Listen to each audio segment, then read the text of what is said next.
Работать будем стараться и дальше. Действительно, работа еще не початый край. Благоприятная среда для бизнеса – это не только законодательство, инфраструктура, минимизация административных барьеров.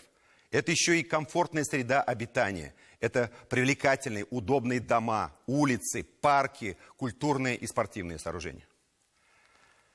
В Казани продолжается обсуждение новых проектов развития, предложенных группой архитекторов-дизайнеров на очередном весеннем марше. Проекты эти касаются площади Свободы и улицы Большой Красной, а также улицы Баумана. Проекты весьма детальные, поэтому не будем пытаться объять необъятное. Для начала всего две картинки. Узнаете?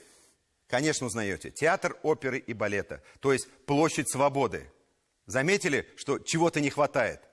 Нет, не памятника Ленину. Он есть на этой картине в самом правом верхнем углу. Не сразу заметишь.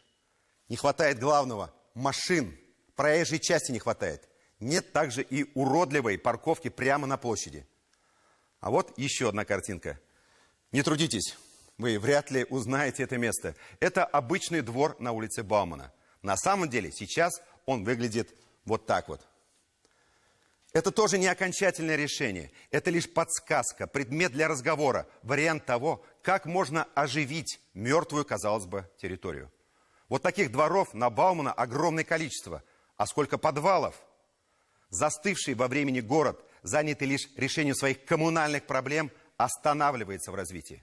Но это не про Казань, которая сегодня активно развивается и творит новое пространство. Михаил Любимов участвует в создании города с человеческим лицом.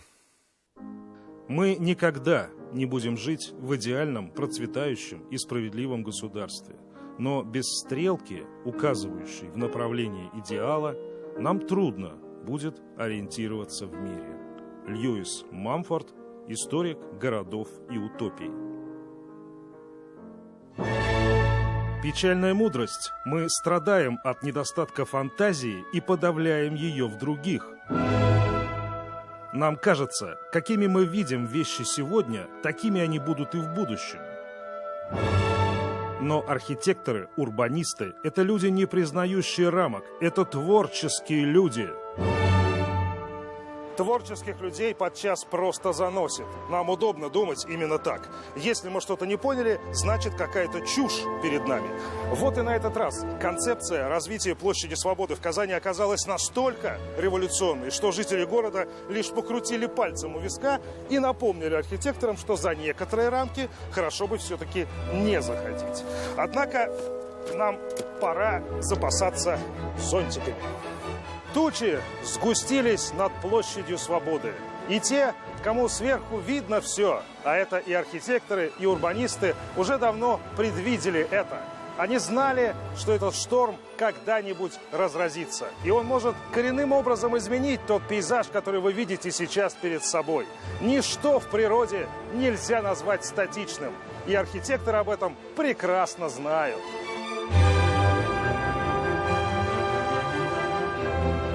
Чем это так не понравилась площадь архитекторам, обычный житель будет несколько изумлен. Уж если и есть в Казани радующие глаз места, то это, несомненно, одно из них.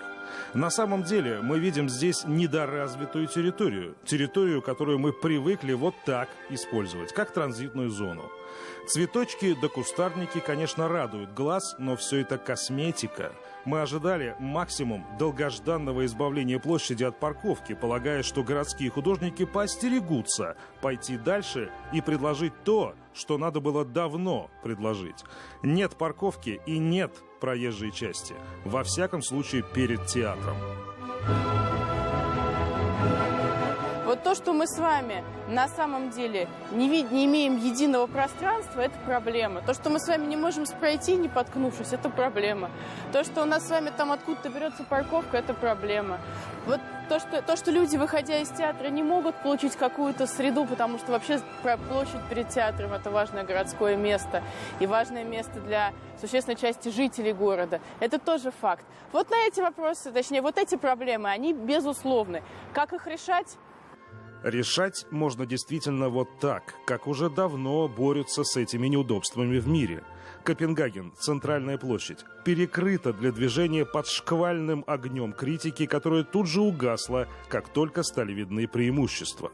Нью-Йорк, знаменитая Таймс-сквер, совсем недавно волевым решением освобождена от машин. Местные жители тоже, только со временем согласились с архитекторами. Нам далеко еще до этого, но будет, возможно, вот так. Парковочные места убраны с площади, стрелочками даже указано, куда именно. Смотрим далее. До и после. Сразу замечаем богатое озеленение. Замечаем водоем по центру площади. Вот он, наглядно. Примерно так здесь можно было бы все обустроить. Площадь перед театром, смотрим далее на план, перекрыта для движения. Открыты улица Театральная и улица Большая Красная. Ничего страшного, но большие споры предвидятся, конечно.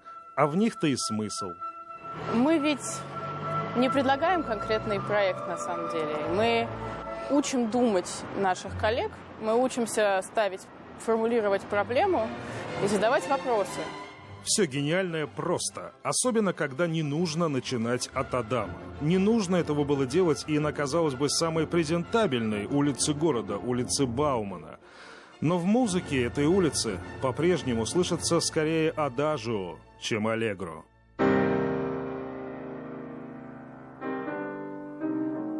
Убогие скамейки, неприглядные урны, обветшалые фасады на фоне пестрой безвкусицы торговых витрин и наводнивших улицу киосков.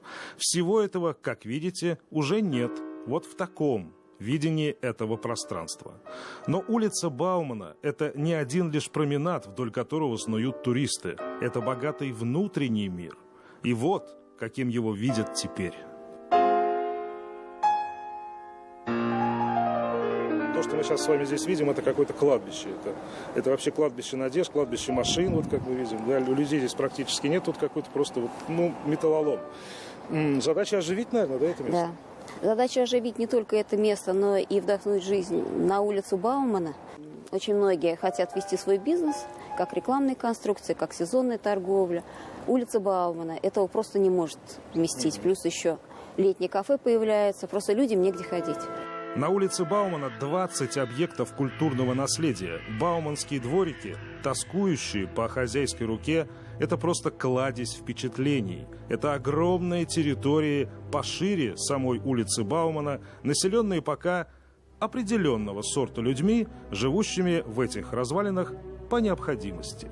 Собственники этих зданий в отсутствие какого бы то ни было четкого плана развития этих территорий тихой сапой самовольно застраивают их сумбурными строениями под вывеской, конечно, питейных заведений.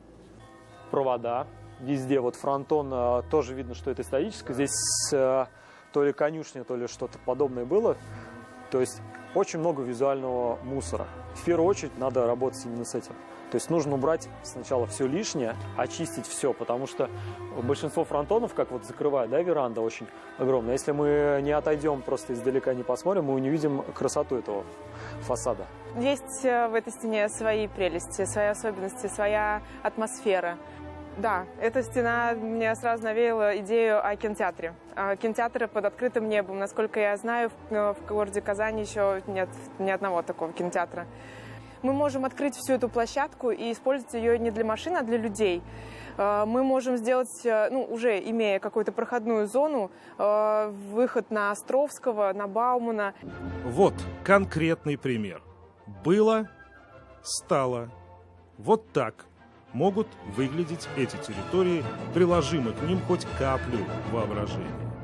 Наверное, если дело когда-нибудь дойдет до реальности, реальность это окажется прозаичнее. Но имидж города и нельзя создать сразу же. Его можно только вырастить. Но вообще-то, уважаемые коллеги, что называется, если мы не будем давать концептуальное предложение, то когда мы вообще научимся делать что-то новое? Кто, если не молодые люди, должен стараться делать что-то с вызовом? Когда в 70-е годы 20 века власти Лондона нашли средства на то, чтобы отмыть город от вековой сажи, лондонцы были изумлены. Оказалось, что город, который они веками привыкли считать черным, на самом деле многоцветен. Так что не все идеи, которые кажутся нам утопическими, лишены будущего. Смысл в процессе. Главное, чтобы были эти перемены климата, эти перемены погоды. Главное, чтобы были эти стрелочки, эти указатели, которые хотя бы укажут нам путь в направлении идеала. Кто-то назовет эти идеи порождением больного ума, а кто-то расточительством могучих сил, которые вырвались наружу и затопили все вокруг. Ведь именно так в свое время по-разному современники отзывались и о 7-й симфонии Бетховена, под звуки которой мы совершали с вами сегодня наше краткое путешествие. Так что поживем – увидим, поживем – услышим.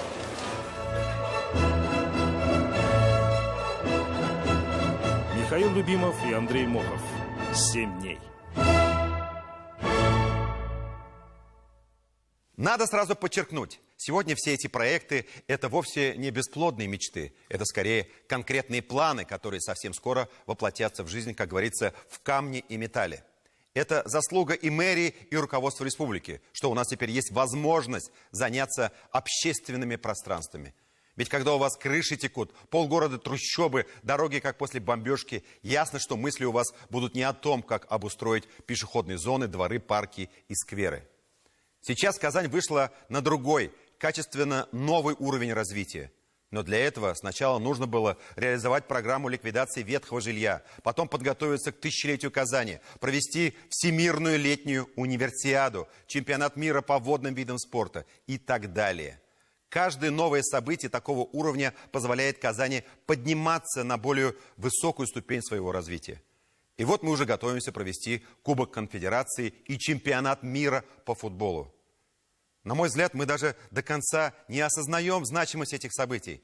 Простите за уличный сленг, но чемпионат мира по футболу и по количеству зрителей, и по всем другим показателям гораздо круче, чем летняя Олимпиада. Наш город будет принимать главные спортивные события планеты. По-моему, это просто чудо, к которому все уже давно привыкли. До Кубка Конфедерации осталось меньше 2 недель. В столице идут последние приготовления к этому большому спортивному празднику. Об этом мы